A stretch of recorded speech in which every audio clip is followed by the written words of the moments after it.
Faster. Okay. No Instagram. Why is your handle so long, That's Henry? right. It's because it's work.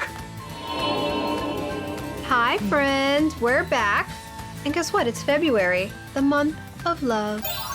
And we're dedicating this episode to just that. I do! Ah! From Virginia. And you know what they say, Virginia? It's is for lovers. Today we're going to intro talking about love languages. And if you don't know what a love language is, there was a book that was written, I'm not sure however long ago. But a lot of Christians and non-Christians have read the book, and what it does is you take a quiz and it reveals at the end of the quiz your top 1 or 2 love languages, which is the language that you best receive love in. And because you receive and like to be loved that way, we tend to love others in that way. So it's a very interesting quiz. It can tell you a lot about your interactions with your spouse, your significant other, even friends. There are 5 love languages. There are, and in no particular order, I'm just saying them like I know judgment. them. Good. There is words of affirmation, physical touch. There are acts of service. There are, let's see, there's 2 more. Quality time? Quality time and gifts. Gifts, yes. I want to know how to better love people and how to serve them.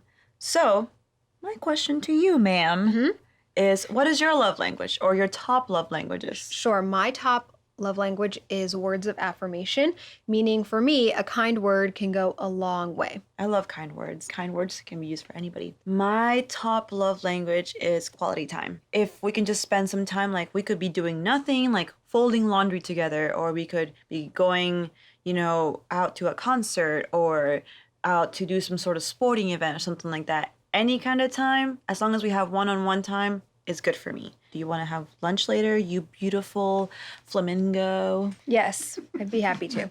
Oh, I see what you did there. You gave me a compliment. That was great. Now we want to hear from you. If you know your love language, drop a comment and tell us what it is. Yep, we love you too.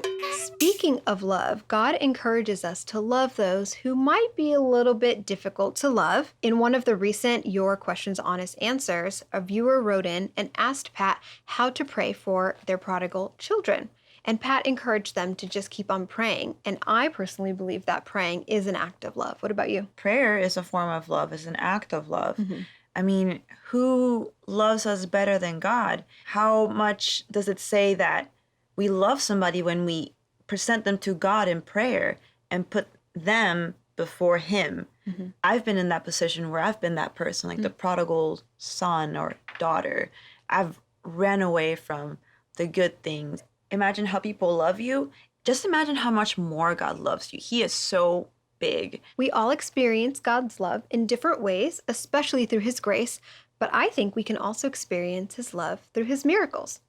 And miracles was the topic of one of Ephraim Graham's newest interviews with Chrissy Metz, who's the star of This Is Us. I love that show.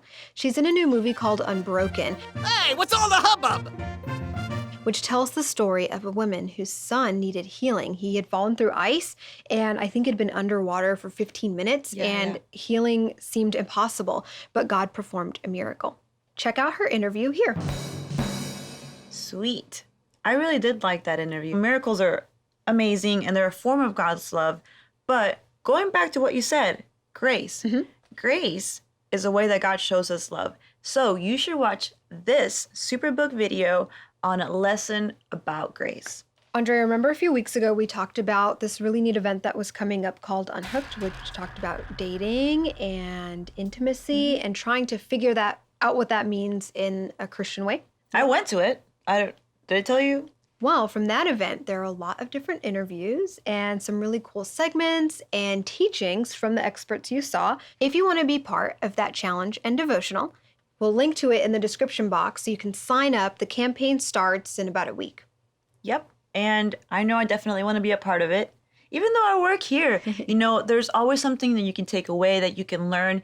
And that's what God is concerned with. Not who you have been, but who you're becoming. Well, guys, that's it. We've reached the end of today's episode.